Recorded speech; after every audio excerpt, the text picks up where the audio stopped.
See, recently I came across an article written by a chartered accountant, and that chartered accountant said that corruption is massive in India. Well, corruption is there all over the world. It is in smaller, we are not able to perceive the corruption in nations where the population is very little. But with a population like ours, 140 crores worth of people, there will be corruption. See, corruption is there in the world. It has been there for ages, millenniums, and even during the times of Chanakya, and even during the time of Mahabharata. How do I say corruption in the age of Mahabharata? See, let us go to the dice game. What is the dice game was the cause of the war, Mahabharata war itself. Why? Because the dice game made the Pandavas lose their kingdom, and after 13 years, when they expected the kingdom to be given back to them, the Kauravas refused the deal, and they said, no, you are not permitted to have the land back or the kingdom back. So the war started. Now, why do I start with the dice game? See, there is an interesting story. When Uddhava, I think it's Uddhava, who asks Krishna, Krishna, you could have stopped the war, or you could have even stopped the dice playing by Yudhishthira. Why did you permit it? And Krishna gives an evasive answer saying that Yudhishthira never took my permission to play the dice. Now, why do I say corruption? Here, if you look at it, Sakuni was a very knowledgeable person with regard to the dice. And Yudhishthira was a king. The bet for the dice game was given by Duryodhana, and Duryodhana and Yudhishthira would have played the game. But what happened? Duryodhana gave the game to Sakuni to play against Yudhishthira. And that was a corruption in a way. That means to say that Yudhishthira was foolishly made to play the game with Sakuni, when Duryodhana as the king should have played with Yudhishthira the king.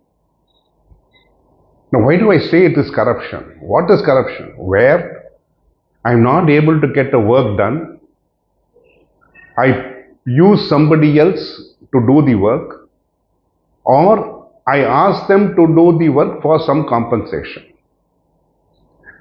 Now here, Sakuni, I use Sakuni as a tool to achieve my objective, that is Duryodhana.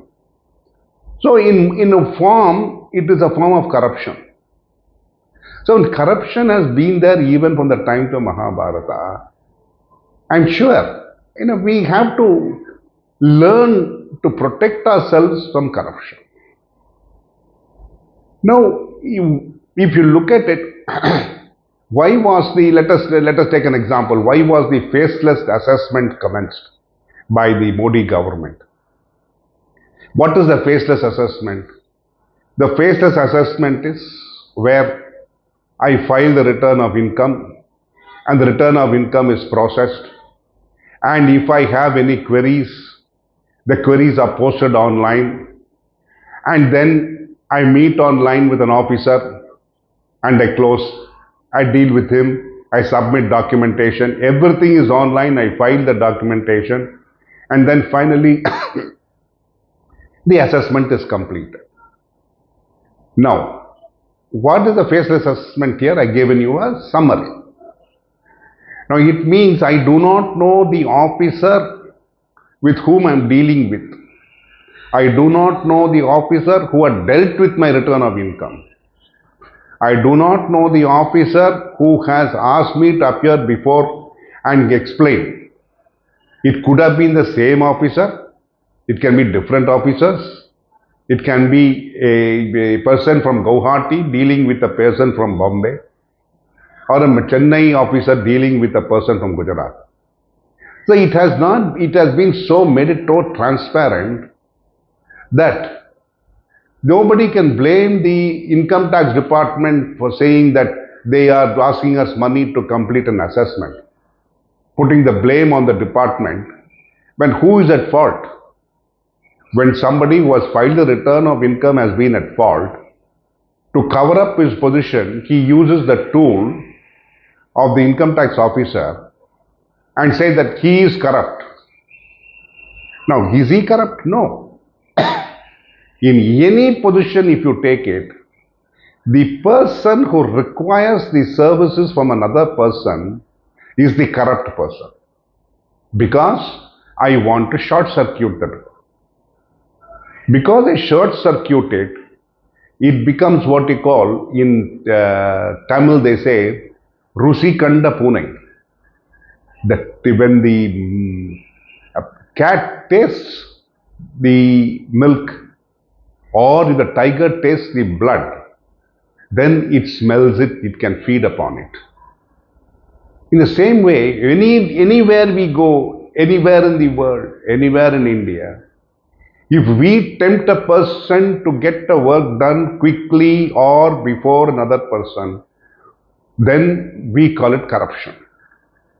We are willing to pay the money, or we are willing to give the services.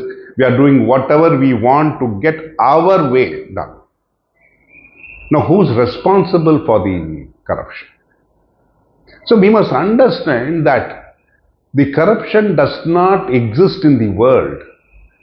The corruption is not given by God. Corruption is not a societal infirmity. The society creates the infirmity. When the society creates the infirmity and is willing to live with it, and when it reaches a point beyond which one is not able to control the infirmity, then everybody gets harassed. They get hassled. They get worried. They are not able to meet the demands of the people. And hence, the complaint starts. Everybody is corrupt. Everybody is corrupt. Therefore, please, we have to look inwards within. I have spoken about this earlier also. But again and again today, because of one customs duty, Windstrom or something that one company has said, in view of the corruption of the customs department, we are closing our operations in India. Well, nobody knows the true facade of the case. We know only that Windstrom came to the media and through the social media and through the regular media said, the customs department is corrupt because they did this, we did that. We have been in operation for so many years and therefore we are closing down our operation. I mean, for one action or one way, somewhere during the dealing over so many years, are you closing down your operations? What is so? Something, it doesn't gel with me. Something very fishy about it. Is it corruption or some other angle which we are missing? Because now it has died down. No media person is discussing this concept of corruption in Windstrom and the customs duty. Why? It's very surprising. If it had been a case of something, a very powerful case on which discussions will take place, I am sure all the media houses would have put up panels discussing this corruption of Windstrom and the corruption of the customs duty and putting the blame on the central government and finally reaching the Prime Minister. Why has it died down? I have no idea about it. I am not interested in discussing it. I am not interested in progressively looking at whether the customs department was right, whether the company which closed the company was right. I do not know it because I do not know any of the facts of the case. I am only stating that it is very funny that we are putting the blame on something else when we do not know what the full facts of the case are. I am sure that if the media looks so into it and ascertains, we should get the full facts of the case of Windstorm so that we find out where the fault line lies, whether in the department or with the company. Let us take it forward.